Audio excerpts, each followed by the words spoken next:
Cumprimento os irmãos com a paz do Senhor. Quem dormiu bem essa noite? Quem passou a noite no monte? Só eu? No monte de coberta. Abra sua Bíblia comigo. Evangelho segundo escreveu São Mateus, capítulo de número 8, e o versículo de número 22. Deus está aqui nesta manhã. Mateus capítulo 8, verso 22. Está escrito assim: Jesus, porém, lhes disse: segue-me e deixa aos mortos sepultar os seus mortos. Eu vou ler de novo e queria que você repetisse pelo menos essa parte forte do texto. Jesus, porém, lhes disse: segue-me e deixa os mortos sepultar os seus mortos. Coloque a Bíblia na cadeira, pegue na mão de quem está do seu lado, aperte a mão da pessoa com carinho até ela falar aleluia. Pentecostal que não faz barulho está com defeito de fabricação. Vamos orar. Pai, nós te exaltamos uma vez mais. Nós entendemos que a sua presença está neste lugar. Nós ouvimos palavras que nos arrancaram, ó Deus, da nossa zona de conforto e nos colocou diante do Santo dos Santos nesta manhã. Os seus filhos já estão impregnados com a fé, e a fé vai gerar um milagre, ó eterno Deus.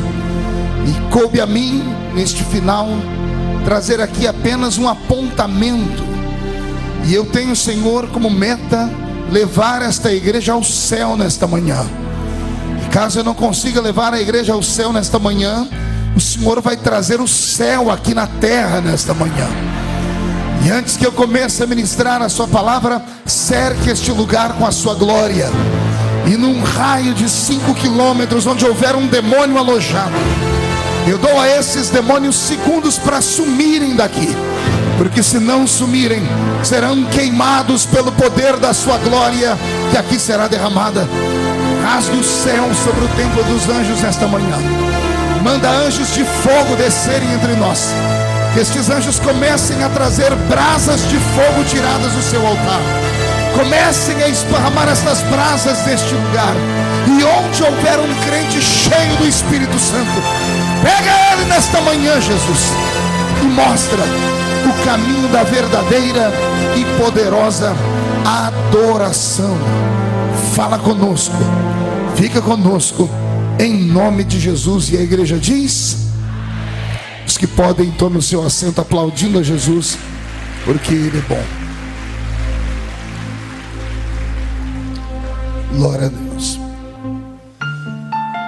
O Evangelho de Mateus, no capítulo que eu li, traz um ensinamento de Jesus, que não é um ensinamento normal, é um ensinamento que transcende, portanto é um ensinamento transcendental. Jesus está diante de algumas pessoas e está vocacionando eles para caminharem ao seu lado. E quando ele vocaciona uma dessas pessoas, ela resolve dar a Jesus uma desculpa.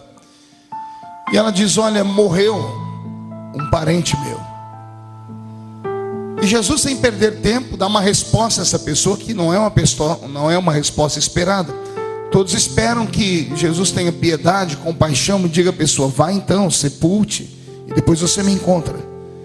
Mas não é isso que Jesus diz. Jesus diz àquela pessoa: deixe os mortos sepultar os seus mortos. Quanto a você, vem e me segue. Entender isso não é fácil, porque à primeira vista parece que Jesus está sendo truculento, parece que ele está sendo insensível. Mas o que Jesus está querendo dizer é que para aquilo que morreu não há mais esperança. Então, naquela pessoa que tem uma vocação, que quer caminhar ao lado dele, Jesus está dando um ensinamento a ela: solte o passado, sepulte aquilo que já morreu e me segue. Porque se você ficar cultuando aquilo que morreu, você vai acabar morrendo também. E para esta manhã, a mensagem que eu tenho é uma mensagem para despertar os seus sentimentos. É uma mensagem para despertar a sua vida, porque chega de coisa morta. Deus, nesta manhã de domingo, e domingo é sinônimo de ressurreição, quer trazer sobre a sua vida o espírito de vida. E só quem crê nisso dê um grito de glória a Deus bem forte. Ontem, o mundo todo, ou boa parte do mundo latino e até americano, comemoraram o Dia dos Mortos. E as pessoas saíram dos seus lares, de suas casas, amparados por velas, flores, etc, etc, e foram até as tumbas, foram até os mausoléus. Mausoléus são templos feitos dentro do cemitério, em forma de capela, em homenagem àqueles que morreram. Algumas dessas pessoas que foram à tumba, durante o ano todo, nem se lembrou daquelas pessoas, mas naquele dia, no dia específico, no Dia dos Mortos, foram até aquele lugar para cultuar aos mortos. Com todo respeito ao sentimento das pessoas que perderam entes queridos, para mim o dia de finados é um dia de sadomasoquismo, porque parece que durante um ano a pessoa que esqueceu aquele momento, aquela tristeza, agora vai lá dentro do cemitério, sentar ao lado da tumba, lamentar e chorar. Isto não é um bom exercício, isto traz depressão profunda. E parece que é sobre isso que Jesus está falando. Com aquilo que morreu, não dá mais para mexer. Deixe os mortos sepultar os seus mortos. Mas vocês que me seguem, disse Jesus, respirem a vida e enxerguem o futuro pela fé. Possivelmente algumas pessoas entraram aqui nesta manhã e não deram glória a Deus ainda. E não é porque não querem. E olhe que não dá glória a Deus aqui nessa igreja é quase que impossível, porque ô igreja viva, né? Eu sou assembleiano por natureza, mas acho que eu já virei membro do Templo dos Anjos, viu? E a fórmula tem que ser aplicada. Mas mesmo algumas pessoas dando glória a Deus e fazendo exercício de fé, parece que só gesticula a boca e o corpo, mas a alma dela ainda está no meio do cemitério. Mas não é por muito tempo, porque Jesus vai mandar um anjo aqui nesta manhã. E nem que o anjo tem que te pegar pela orelha, mas você vai sair desta terra de morte e vai entrar numa terra de vida.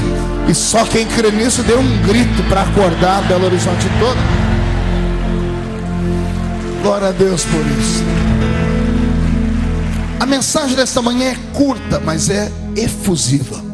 Eu me lembro da Bíblia Sagrada de uma história muito linda, que está no 8º livro do Velho Testamento.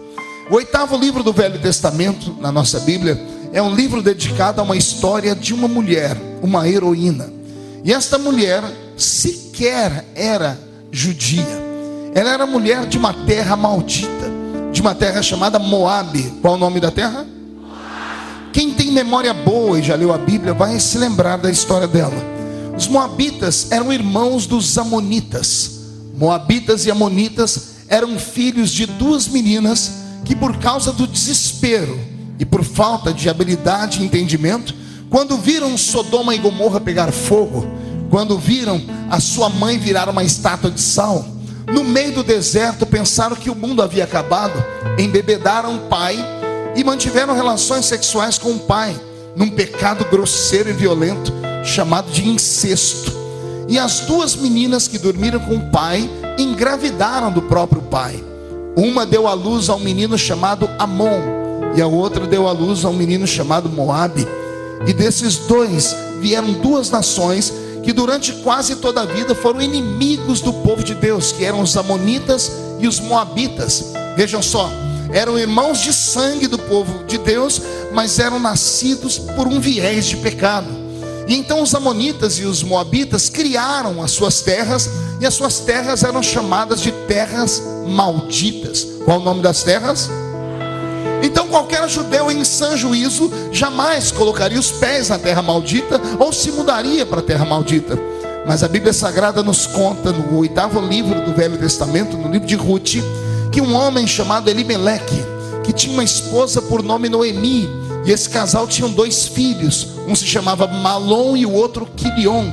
Houve naquela terra rumores de que haveria fome. Interessante é que a terra que houve rumores que haveria fome é uma terra que não pode haver fome, porque a terra onde eles moram é Belém, e Belém significa casa do pão, ou literalmente padaria. E como é que pode ter fome na casa do pão? Mas parece que foi uma mensagem que o diabo enviou àquela terra para amedrontar os que não tinham fé. Mas como é que alguém que teme ao Deus, que tem nome por Jeová Jiré, que traz do nada todas as coisas, como é que alguém que serve a um Deus que em épocas de dificuldade abriu o céu e fez chover pão na mesa dos israelitas, e quando eles cansaram do cardápio do pão e quiseram carne, Deus fecha a padaria do céu e transforma o céu numa grande churrascaria e faz chover carne na mesa do povo hebreu? Como é que o povo que conhece histórias que na calada da noite, quando o frio do deserto é capaz de congelar os ossos, ao povo de Deus é aceso no céu uma coluna de fogo e aquece eles naquele frio?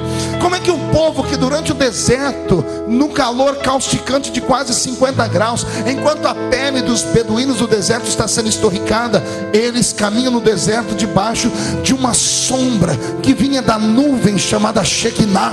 Ora, esse povo não pode deixar de ter fé, não podem acreditar em ameaças, não podem acreditar que vai haver fome na terra do pão. Quem concorda comigo, diga amém. Mas esse homem chamado Elimeleque parece que estava fora do prumo, parece que se esqueceu do nome do seu Deus, e quando ele ouve falar que vai haver fome, ele pega a sua esposa, os 2 filhos e sai da terra de Belém. E não é que ele vai morar na terra de Moabe, na terra maldita. Ele ouviu histórias desde criança que aquela terra era uma terra amaldiçoada, mas o desespero fez ele arrastar a família toda para aquele lugar. Quando a família está situada em Moabe, como que num passe de mágica, parece que o diabo quer humilhar o próprio Deus. Aquele homem que lá na sua terra ia passar fome, na terra maldita fica rico, compra uma fazenda. Ele que era dono apenas de uma casinha lá em Belém, vem para Moabe e se transforma num latifundiário, num grande fazendeiro. As coisas vão tão bem que agora ele cria silos e coloca dentro dos silos tudo aquilo que ele havia colhido. Agora que a família está rica, os 2 filhos podem se casar, e os 2 filhos casam com meninas da terra maldita, misturam-se com um povo que não tinha nada com Deus. Um dos meninos se casa com uma moça chamada Orfa, e o outro casa-se com uma moça chamada Ruth. E agora a família está completa, 3 homens e 3 mulheres dentro de uma fazenda rica. E a cada dia de festa, os parentes saem de Belém e vêm visitar Elimeleque. E Elimeleque arrogantemente diz a todo mundo: essa história de que existe terra maldita é conversa para boi dormir. Isso aí são pessoas que não querem que nós saiamos da nossa terra, porque olha só, teve fome lá em Belém, eu vim para cá, todo mundo dizendo que aqui era uma terra maldita, mas eu prosperei, sou rico, sou fazendeiro, meus filhos casaram, eu tenho noras. Eu olho para os silos e digo assim: farta-te minha alma. E as pessoas que iam visitar Elimeleque voltavam para sua terra confusos, dizendo assim: calma aí, eu estou puro, fiquei na terra, passei fome acreditando que Deus estava ali, e esse homem sai da terra bendita e vai para a terra maldita e prospera. Ele provocou confusão na mente das pessoas. Só que de Deus não se zomba, e com Deus ninguém brinca. E quem pensa que Deus é um Deus extremamente longânimo não está de todo errado. Existe sim longanimidade em Deus, mas a ira de Deus acontece. É como se Deus tivesse na mão um cálice, e esse cálice a qualquer momento estivesse para entornar. Deus vai dando corda ao homem, Deus vai permitindo que o homem faça as suas opções e as suas escolhas. E não é porque a pessoa está nesse adultério miserável e parece que aparentemente falando está dando tudo certo, que Deus está com ele. E não é porque a pessoa está cometendo um monte de crimes contra o governo e na sua empresa, deixando de pagar os impostos, que ela está ficando rico, não é sinal de que Deus está com ele. Mas cedo ou mais tarde, alguma coisa vai acontecer. E não demorou muito. Um dia chegou na porta de Elimeleque um agente de Deus, um agente que faz cobrança. E esse agente, quando vem, não volta sozinho. Ele não manda mensagem avisando que está chegando. E eu, sinceramente, quando penso nesse agente, me dá arrepio. Não quero encontrar com ele tão cedo.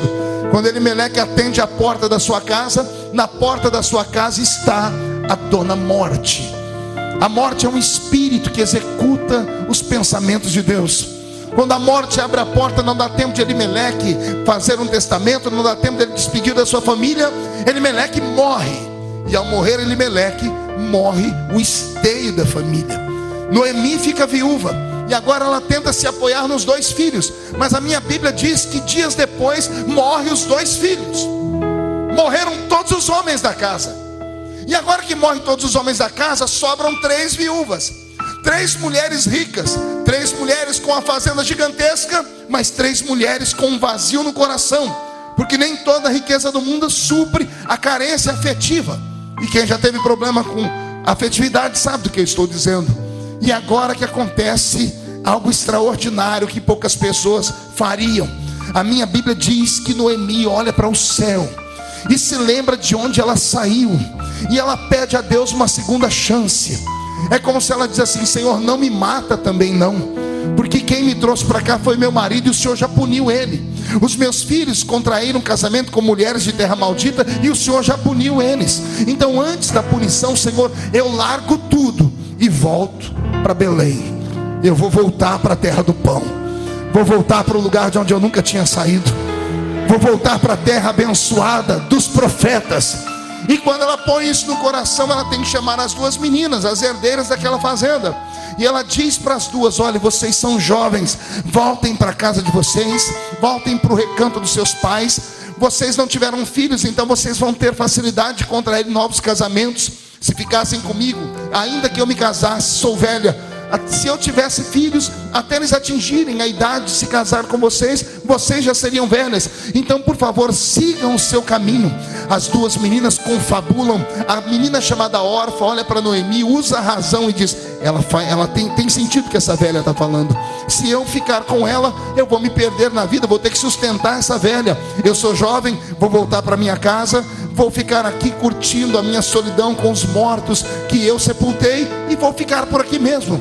Mas teve uma das meninas que, mesmo sendo de família maldita, mesmo sendo da terra maldita, olha para Noemi e, cheia de fé, se aproxima da velha sogra e diz: minha sogra, eu posso ir para minha casa, mas eu faço uma outra opção. Ela pega na mão da velha e diz: a partir de hoje, por onde tu fores, eu irei também. O seu Deus será o meu Deus, e o seu povo será o meu povo. É uma história linda. E agora começa algo extraordinário que só crente cheio do Espírito Santo pode acreditar para receber. Fale para o seu irmão: se segure, porque agora a coisa fica estreita. Eu quero que você tenha a seguinte visão: 2 mulheres vestindo roupas escuras, roupas negras, porque elas estão ainda carregando o fardo de terem sepultado seus maridos. Estão caminhando no deserto. No deserto é lugar de bandido, de salteadores. Você lembra o que aconteceu com um moço da Bíblia que saiu de Jerusalém, descendo para Jericó? No meio do deserto, os salteadores lançaram mão dele, roubaram tudo que ele tinha, bateram nele, espancaram e deixaram ele meio morto. E aí teve que vir um bom samaritano para levantá-lo. Deserto é lugar de bandido, e bandido não tem piedade de qualquer pessoa que seja. Mas até os bandidos, quando olharam no deserto e viram 2 mulheres vestindo roupas escuras, até os bandidos ficaram com dó daquelas mulheres, porque o estado de humilhação era muito grande. Quando as 2 entram pelos portões de Belém, Noemi era muito conhecida. As pessoas que estão andando pelas ruas começam a se acotovelar, dizendo: lá volta a mulher, olha quem está voltando ali. É a mulher que deixou essa terra e foi para a terra maldita. Deus pesou a mão nela. Ela perdeu o marido, ela perdeu os filhos, ela perdeu tudo e agora está voltando para cá. Mesmo com um sorriso e as pessoas cumprimentando, ninguém queria encostar nela. Afinal de contas, quem é que quer andar com uma pessoa que está leprosa, com uma pessoa que perdeu tudo? As pessoas só querem andar com pessoas que têm sucesso. Noemi, sabendo disso, enfrenta agora o preconceito da sua casa. Mas ela não voltou pelos homens. Ela não está nem aí porque as pessoas estão falando. Ela voltou porque ela queria paz aqui dentro. E ela queria pegar na mão de Deus de novo. Porque ela sabia que Deus poderia colocar um ponto final no tempo de tristeza e começar um capítulo novo na vida dela. Deus te trouxe nesta manhã porque Ele quer começar um capítulo novo na sua vida. Eu não sei o que aconteceu até ontem à noite. Eu não sei o que te trouxe aqui, te fez ficar com essa cara feia até agora, que você não consegue nem dar um glória a Deus. Mas Jesus está me mandando te dizer que mesmo no caminho da humilhação, mesmo tendo perdido tudo, você teve coragem de soltar os mortos para lá. E você veio para cá em busca de uma segunda chance. E essa segunda chance vai ser dada. E ainda que as pessoas, os amigos não estendam a mão, Deus vai levantar alguém para sustentar você e vai reescrever a sua história.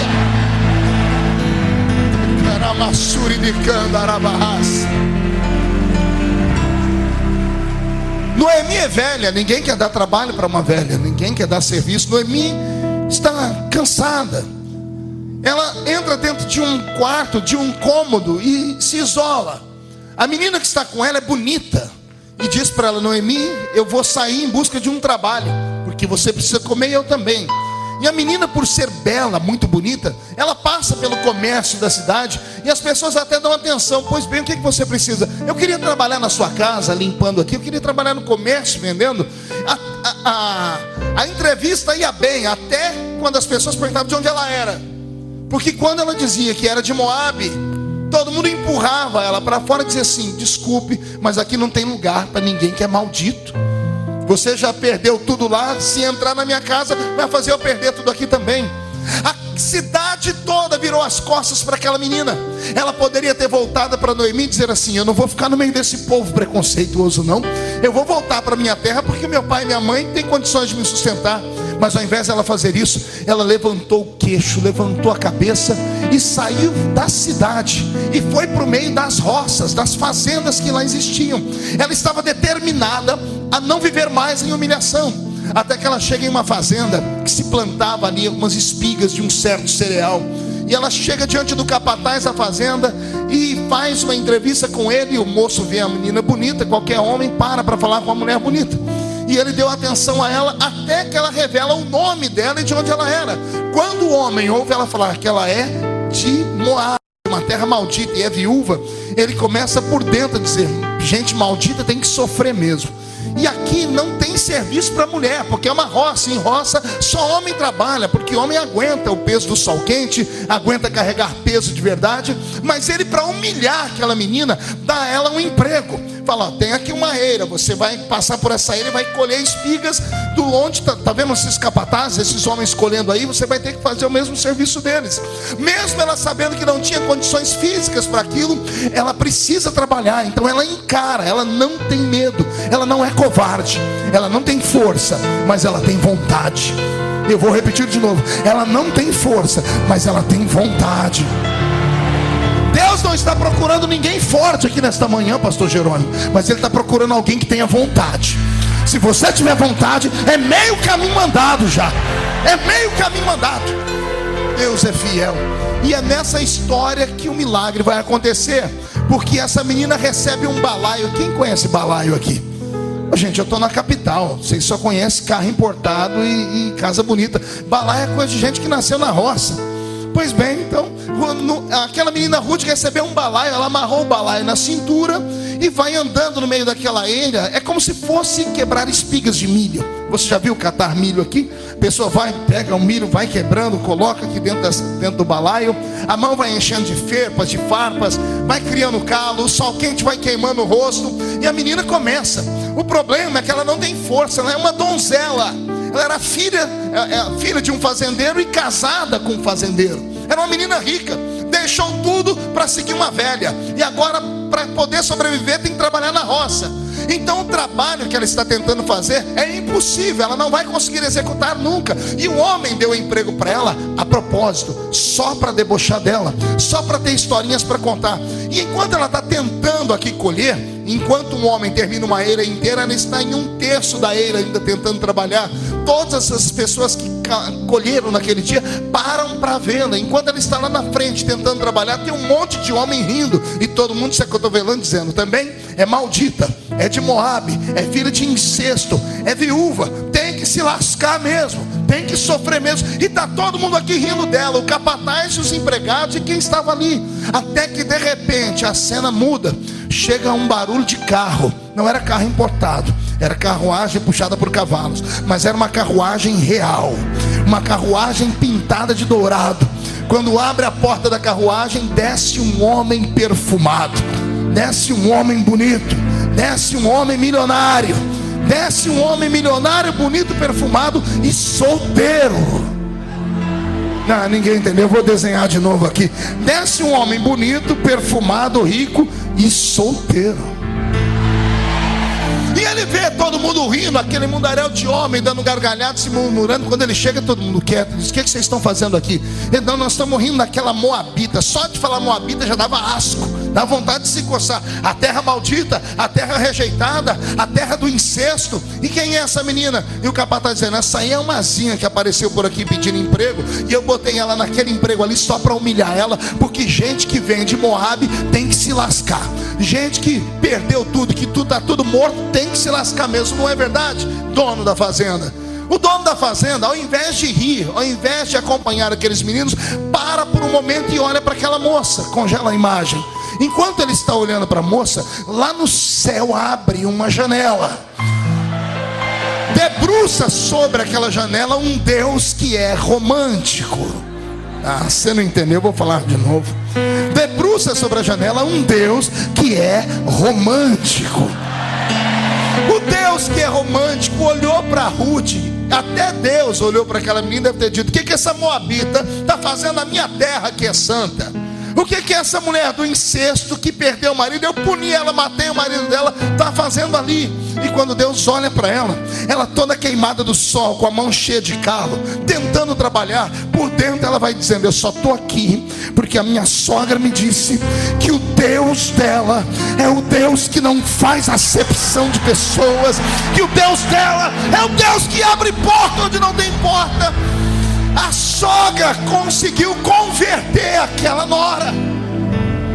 Quando Deus vê isso, Deus diz assim: vou colocar um ponto final no dia da humilhação dela. Deus pega o dedo dele, aponta para o coração do dono da fazenda. E o dono da fazenda chama-se Boaz. A palavra Boaz significa dono de todas as coisas. Quando Deus aponta o dedo para o coração de Boaz, eu digo dedo porque Deus não precisa de cupido. Quando Deus quer despertar o amor, basta a mão dele. Deus aponta o dedo para o coração de Boaz e atira. E o coração de Boaz, ao invés de debochar e humilhar, se apaixona por aquela garota. E quando ele se apaixona, ele faz uma coisa que ninguém esperava. Ele chama todo mundo e fala: vocês já colheram, já receberam o dinheiro de vocês? Já. Pega tudo que vocês colheram, vão na frente daquela menina. Ela não pode ver, porque se ela ver também, vocês estão perdidos na minha mão. Vocês vão pegar tudo que vocês colheram e joga no chão para ela poder pegar do chão, porque da árvore ela não está conseguindo, ela não tem força. E todo mundo dizendo: mas Senhor, eu passei o dia inteiro colhendo isso aqui. E ele dizendo: quem manda nessa jossa aqui sou eu, quem manda na roça sou eu, quem pode manda, e quem tem juízo, peguem o que vocês colheram e joguem no meio do caminho. Todo mundo contrariado, porque estava todo mundo humilhando e rindo dela. Agora são obrigados a ir na frente, escondidos, jogar tudo que colheram no meio do caminho. Quando Ruth está aqui limpando o suor, olhando para o balaio vazio, sabendo que vai passar fome, ela olha para frente e do nada começa a aparecer espigas caídas no chão. Capítulo 2 de Ruth, verso 15, 16 e 17. Ela olhou as espigas caídas no chão, olhou de um lado e de outro para ver se tinha dono, viu que não tinha ninguém perto. Disfarçadamente ela foi, pegou uma espiga e jogou aqui dentro do balaio. O que ela demorava 2, 3 minutos para fazer, agora ela fez em 3 segundos. E daqui a pouco tem mais espigas. Ela se inclina e joga dentro do balaio. O que ela não fez em horas, em menos de 5 minutos estava feito. O balaio está cheio de espigas. E agora vem Ruth arrastando o balaio, toda cheia de si, chega diante do capataz. E o capataz é obrigado a não falar nada. Ele tem que ficar espantado. O dono deu ordem, é para pagar ela direitinho. Ela coloca aquele balaio cheio de espigas e diz para ele: moço, me dá o meu pagamento aqui. Eu imagino ela na mente dela dizendo: ele deve estar perguntando como é que ela colheu tudo isso. E por dentro ela dizendo: é um segredo só meu e da minha sogra, que eu já vou voltar e contar para ela. No final daquele dia, a menina sai correndo daquela roça e atravessa a cidade inteira. E a cidade toda está achando que ela está correndo para ir embora para Moabe, porque o humilhado tem que voltar para o meio dos mortos. Mas ela não está indo para o meio dos mortos, ela está procurando a sogra dela. Quando ela entra dentro da casa e vê a sogra dela, ela abre um sorriso e diz: Noemi, o Deus de Israel existe. O Deus de Israel é de verdade. Até Noemi, criada no meio dos milagres, fica espantada e pergunta o que aconteceu. E ela conta a história. E aí Noemi começa a dizer para ela: calma aí, onde é que é essa fazenda? E ela começa a dizer: essa fazenda fica assim, assim, assim. Como é que era esse homem? E Ruth desenha o homem. E Noemi põe a mão na boca, eu imagino, e diz assim: eu conheço esse homem. Quando meu marido ainda era vivo e a gente ia nas festas dos convivas aqui, eu conheci ele. Ele é um parente nosso. E é um parente rico. E o homem é solteiro, Ruth. E você é viúva. E já soltou o seu morto. Sepultou ele para lá, esqueceu o passado. Eu acho que estou entendendo o que Deus quer fazer, Ruth. Deus quer tirar você da humilhação e quer colocar alguém para cuidar da sua vida, Ruth. Deus vai dar para você uma nova história, um novo casamento. E as pessoas que riram de você, daqui uns dias vão ver você não andar mais a pé, mas andar na carruagem real de Boaz, aqui no meio da cidade. É isso que Deus vai fazer com você. Deus me trouxe nesta manhã só para dizer para você: se você deixar os mortos, sepultar os mortos, Ele vai te dar uma nova vida nesta manhã. Quem quer uma nova vida? Quem quer uma nova vida? Então não grita não, dá logo um berro de glória a Deus aqui, por favor. Tome seu assento aí. Alguns anos atrás eu estava nos Estados Unidos da América. Pastor Roberto, mude a música para mim. Eu estava na cidade de Marietta, na Geórgia, do lado de Atlanta, pregando, e conheci uma família muito linda. A menina chamava-se Núria, o marido dela Gilberto, e eles tinham um filhinho chamado Ryan. E o Ryan era uma criança muito lindinha, parecia um bonequinho. Fui um dia almoçar na casa deles, e a irmã começou a falar para mim: pastor, Ryan não é uma criança normal, ele tem 2 aninhos, e ao invés de ele querer assistir os desenhinhos, ele fica colocando os seus VHS, suas mensagens. E quando o senhor dá um grito, ele dá grito também. Eu disse: ele me fez entrar dentro de uma loja aqui e ele viu um suspensório num boneco. E como o senhor usava suspensório, na época eu usava suspensório, eu disse: ele mandou eu comprar. E o menininho só ia para o culto de suspensório. Era um mini Felicianinho, né? Isso é uma honra para mim, muito grande. Então eu orei com esse menino e eu disse para ela: olha, Deus tem algo na vida dele, porque uma criança normal não deixa de assistir um desenho para ouvir um pregador ficar gritando. O tempo passou. Um belo dia eu estava num dos hotéis da vida aqui pelo Brasil, meu telefone toca. Quando eu atendi, o telefone do outro lado, um grito estridente de terror. Eu me desesperei, perguntei quem era, e era Núria. E a Núria dizia: pastor Marco, eu estou aqui no subsolo de um hospital em Atlanta. No subsolo do hospital eu estou usando um telefone, um orelhão público, e daqui dá para ver a porta com a vidraça do necrotério do hospital. E eu estou vendo meu filhinho, o Ryan. Ele está morto em cima de uma pedra de mármore. E ela me contou que ela e o marido descobriram tarde demais que ambos tinham um problema. É um problema que acontece um caso em 1 milhão. Os genes dele e os genes dela não batem.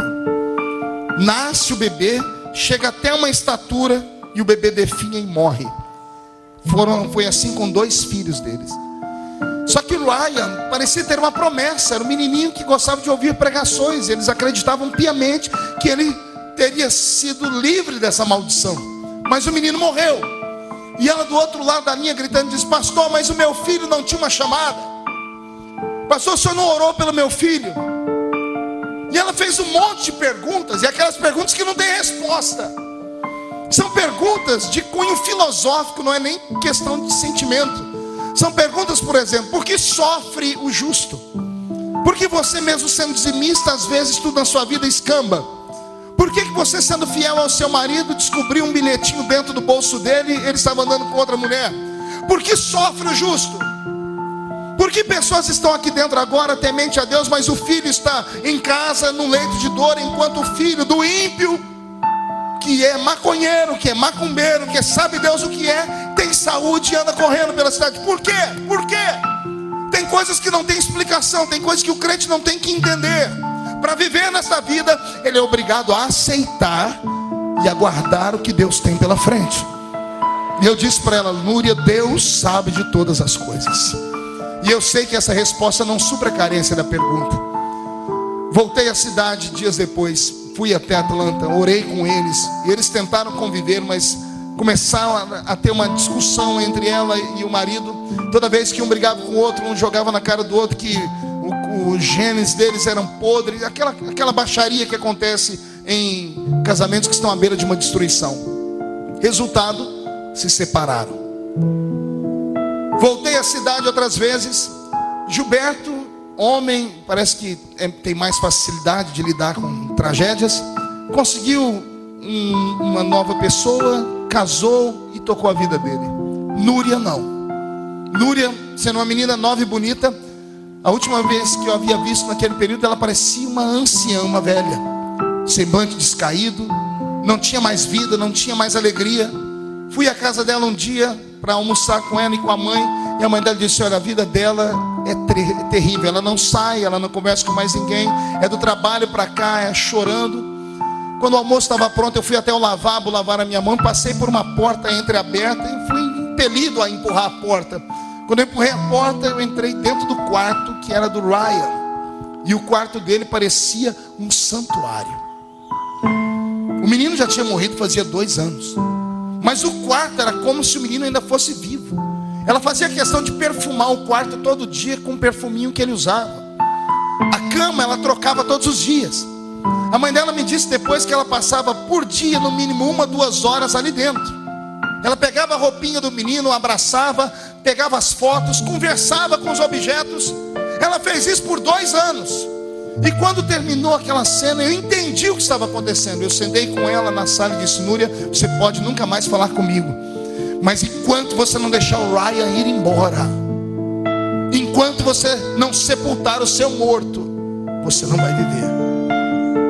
Enquanto você não desfazer dessas roupas, enquanto você não desfazer desses brinquedos, enquanto você não desfazer desse quarto, enquanto você não sair dessa casa, você vai viver debaixo de uma maldição. Gente, parece que o diabo pegou ela, o olho dela trincou, as unhas parece que cresceram. Eu senti que ela queria me cortar inteiro. Ela não aceitou aquilo naquele momento. E eu saí de dentro da casa dela, juntei um grupo de pessoas, falei: precisamos orar por essa menina, porque a vida dela está por um fio.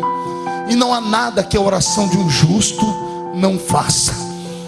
Foi passando o tempo, a mãe dela me ligou e disse: pastor, está acontecendo um milagre. Eu disse: o que aconteceu? Núria pegou as roupinhas, levou para um bazar na igreja e distribuiu. Eu falei: Jesus está fazendo a obra.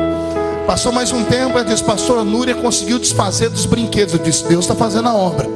Mais um tempo, a mãe dela disse: olha, nós conseguimos mudar de casa. Eu disse: a obra está sendo completa. Daqui a pouco a mãe dela disse: pastor, ela conseguiu um namorado na igreja. O moço trabalhador disse: vamos continuar orando. 4, 5 meses depois, a mãe dela me liga: os 2 noivaram. Eu disse: Deus está fazendo a obra. Mais alguns meses, Núria se casou com um rapaz. Mais alguns meses, Núria engravida e nasce uma linda menina. Núria ressuscitou. A criança que vem agora traz felicidade para ela. A família toda está feliz. Núria rejuvenesceu. Núria não mora mais lá em Atlanta, mora aqui em Goiânia agora. Está fazendo faculdade de Direito. E todas as vezes que eu vou em Goiânia, ela faz questão de trazer a menininha e dizer assim: pastor, muito obrigado, porque o senhor me ajudou a sepultar o Ryan. Enquanto eu não sepultei o morto, o que era vivo não apareceu. Eu estou emocionado aqui porque Jesus está me dizendo que tem muitas Núrias aqui dentro. Núrias de outros sentimentos. Pessoas que não conseguem sepultar o casamento que não deu certo. Pessoas que não conseguem sepultar o relacionamento que não deu certo. Pessoas que não conseguem sepultar aquele sonho que não deu certo. Jesus te trouxe nesta manhã para dizer que o tempo da tristeza está passando. Jesus te trouxe nesta manhã para dizer: sepulta os mortos e venha para a vida. Salte para viver. Deus vai devolver para você uma nova história depois desta manhã. E se alguém acredita, levante a mão e agarre o ombro de quem está do seu lado. Chacoalhe a pessoa, por favor, até ela ficar irritada. E diga para ela: Deus está sacudindo a sua vida sim, para cair tudo aquilo que está morto. Chacoalhe a pessoa, diga: Deus está sacudindo a sua vida. O que está morto vai embora, e o que está vivo está chegando. E só quem crê nisso tira o pé do chão para adorar.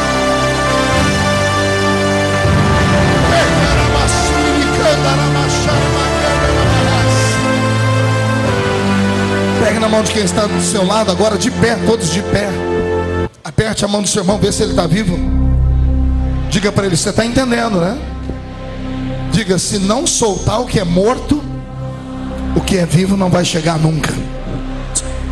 A minha Bíblia diz no 12º capítulo do segundo livro de Samuel, que o rei Davi teve um filho com Batseba. Quem lembra da história?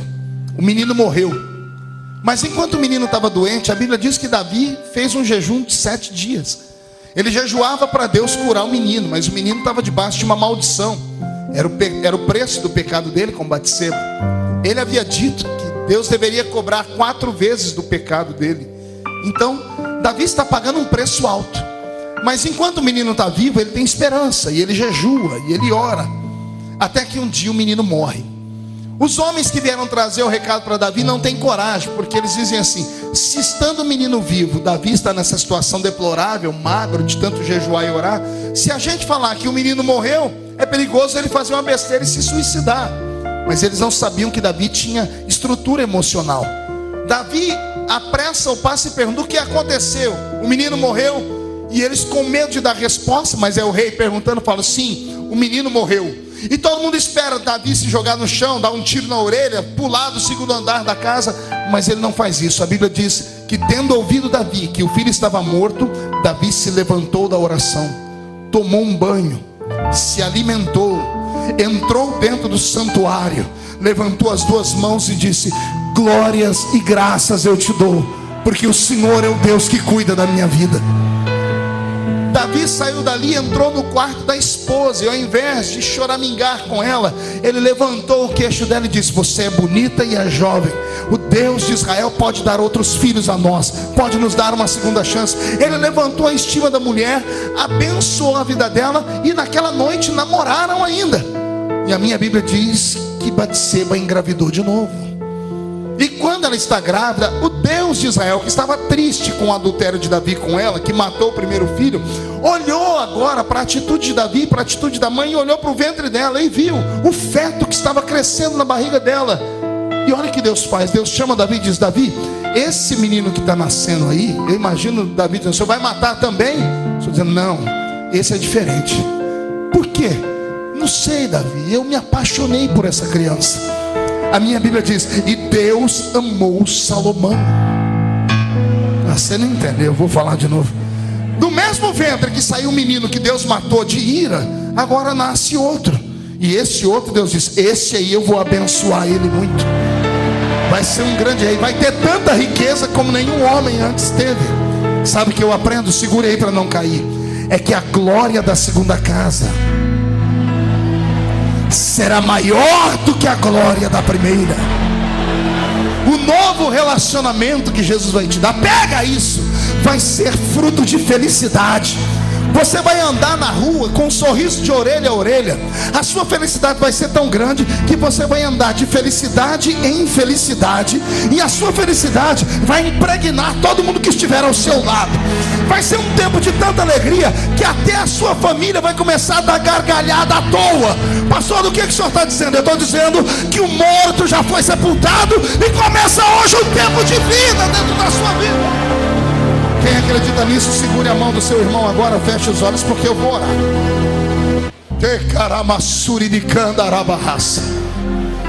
Vou orar porque eu estou vendo pessoas se levantarem da tumba. Dos mortos, pastor? Não, pessoas que estavam lá adorando os mortos, chorando pelos mortos. Eu estou vendo pessoas saírem do cemitério dos sonhos. Você vai dar as costas para esse enterro, porque o que foi, já se foi, mas uma nova história Deus tem para ti. E começa a nascer. Pai, em nome de Jesus, todos os que estão aqui nesta igreja nesta manhã precisam de uma nova história. Senhor, os mortos estão sendo sepultados, e agora nós estamos saindo em busca da vida. Onde houver alguém, Senhor, que está apegado ao passado por um sentimento, apegado ao passado, ó Deus, por uma família que não deu certo, Pai, comece a quebrar esta maldição agora. Comece a arrancar este sentimento de que eles estão nutrindo, sentimento de inferioridade, sentimento de saudade. Arranca este sentimento e põe um sentimento da vida. Desperta, desperta, Senhor. Enche esse lugar de fé. Uma nova história Deus tem pra mim. Um novo tempo Deus tem pra mim. Tudo aquilo que perdido foi, ouvirei de sua boca. te abençoarei. Rakalassuri de cantoroba carabada charabada candarabahas. Muda o coração, muda a mente, Senhor, muda a alma, Senhor, muda. Põe o espírito de pé. Eu estou ouvindo barulho de correntes sendo quebradas. Recebe o seu milagre. Recebe o seu milagre. O passado está sendo sepultado. E só quem crê em milagre, para terminar, mão direita erguida ao alto da cabeça, e diga comigo: todos os demônios que alimentaram a minha alma com a depressão, saudade, sentimento de inferioridade, eu ordeno aos demônios que mataram os meus sonhos, a minha família, que venham para a palma da minha mão agora. Feche a sua mão, segure na sua mão esses demônios. Eu vou contar até 3, você vai jogar no chão e vai pisar em cima, e vai abraçar pelo menos 2 pessoas e vai dizer para cada uma delas assim: deixe os mortos sepultar os seus mortos. 1, você nunca mais será o mesmo. 1,5, sinta o cheiro de vida nova dentro da sua casa. 2, sua família vai voltar a acreditar em você. 2,5, que o diabo vá se lascar no cemitério, porque a nossa história é no mundo dos vivos. 3, jogue no chão. Uma nova história Deus